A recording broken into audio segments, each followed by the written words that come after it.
दिनै नैबे सिमेन्ट सापरि सारियालियाव जा दिनै दैनिक सुपार मार्केट मोनसे खुलिदों आरो बे खुलिनाय जोंनि इयुन जोलैनि जाखांफुनाय जोंनि सानै सेंग्राया बर'फोरनि फिसाफोरनि गेजेराव जोनोम मोननाय बिसोरो दिनै सिमेन्ट सापरि बे ओनसोलखौ बे जायगाखौ बिसोरनि बे दैलिक सुपार मार्केटआव सोफैनाय जेसेबां बेसादफोर बे बेसादा सिमेन्ट सापरिखौ आरो मोनसे खलब दावखोनाय माबायाव थाखोआव बोखोबाय। बे सानै जोंनि लाइमोन सेंग्रा जोंनि बर'फोरनि गेजेराव बुंनो थाङोब्ला मोजां मोनसे क्वालिफिकेसन लानानै दिनै बाहाय गावनि रोंनायजों गावनि मोनसे जिउ खांनायनि राहा दान बान्था मोननायनि गेजेरजों गावबो थांबाय मालायखौ फोथांबाय लिभ एन्ड लेट लिभ नैबे थांखिखौ लानानै दिनै बे सिमेन्ट सापरियाव दैनिक सुपार मार्केटखौ खुलिना होदों। दिनै बे मोजां पुर्निमा तिथियाव दिनैनि बे भाद्र मास भाद्रि जितु पुर्निमा बहाय ओंखायनो बहाय बे सानै सुबुंनि मुङा जादों अमृत दैमारि आरो नगेन नार्जारि। नैबे फिसौ सानै आगदा आखि आगदाना अमृत दैमारि आखिना नगेन नार्जारि। बे सेंग्रा लाइमोन सानैया दिनै बर'फोरनि गेजेराव जे मोनसे आनएमप्लयड जानानै थानाय मानसिफोरनि थाखाय मोनसे बिदिन्थि गावसिनि साननाय हनाय मावनायनि जे मोनसे थानांगौ अलसिया जानाङा बर' हारिनि लाइमोनफ्रा बेखौ दिनै फोरोंदों। बहाय सिमेन्ट सापरिनि बाहाय कारेन्टनि मोनसे टावार दं बहायनो बे दखाना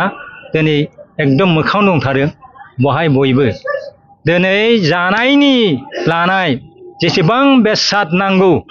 आरो गथ' गथायफोरनि आरो बिमा हारिनि गाननाय जोमनायनि मोनसे मोजां जिनिस बाहाय मोनगोन आरो जेसेबां स्टेन्डार्ड जोंनि ड्राइ फ्रुटनिफ्राय लानानै जेसेबां मोजां दिनै जिराद जेखौ दिल्ली मुम्बाइआवसो मोननो हायो बेखौ बे चिप प्राइसआवनो एसे माने बाङाय बेसेनावनो मोनसे कनसिडारेबल मोनसे दामनि गेजेरावनो बाहाय दोनलांनो हागोन। ओंखायनो गासिबो जोंनि बे ओनसोलनि लाइमोनफोर आइमोन बयखौबो जोंनि बयबो बे ओनसोलाव थानाय नांगौ बेसादफोरखौ नैबे सिमेन्ट सापरिनि दैलिक सुपार मार्केटआव फैनानै बयखौबो लांफैनानै गाव गावनि रांनि मोनसे बेसेन बादियै मोनसे मोजां बिरादखौ मोनलांनो थाखाय आं बाहाय मोनगोन आरो बयखौबो खावलायबाय जाहाथे बयबो जोंनि लाइमोन सानैखौ थुलुंगा होनो थाखाय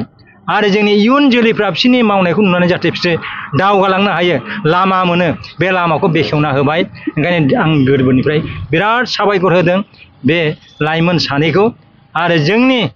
मानसि हारिनि गेजेराव बिदिनो मानब सेबानि गेजेरजों अरायबो गाव गावनि जोनोम जायगा गाव गावनि थावनिखौ गोजौ थाखोआव बोखोनायनि मोनसे हाबाफारि आरो मोजां बेसादखौ मानसिनो जाहोनायनि मोनसे थांखि लानानै खालि रां खामायनायल' नङा मानसिनि जिउखौ जाहाथे मोनसे गुन गोनां मोनसे जिउ दानानै जानाय लोंनायजों जाहाथे बेबायदि मोननो हायो बेबायदिनि थाखाय बाहाय मोननाय जाबाय। दा बे सानै लाइमोनखौ आं बिनि थाखाय गोरबोजों साबायखर होबाय। गोलाव लावथों अरायबो जाफुंथों।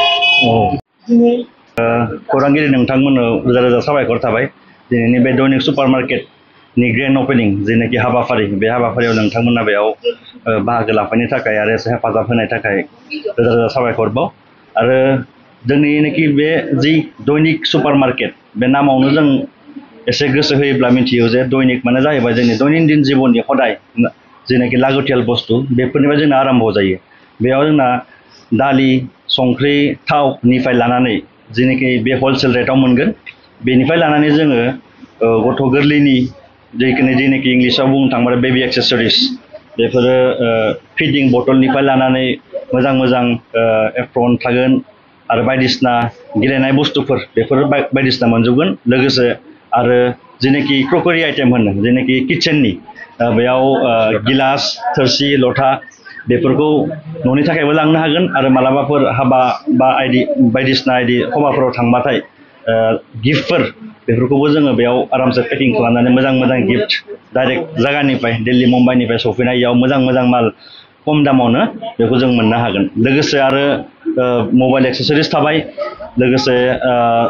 जोंनाव स्पर्ट्सनि आइटेम्सफोरखौ बेयाव मोनगोन लोगोसे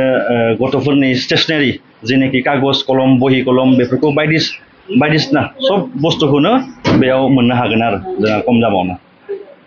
बेखिनिखौनो बुंथ'बाय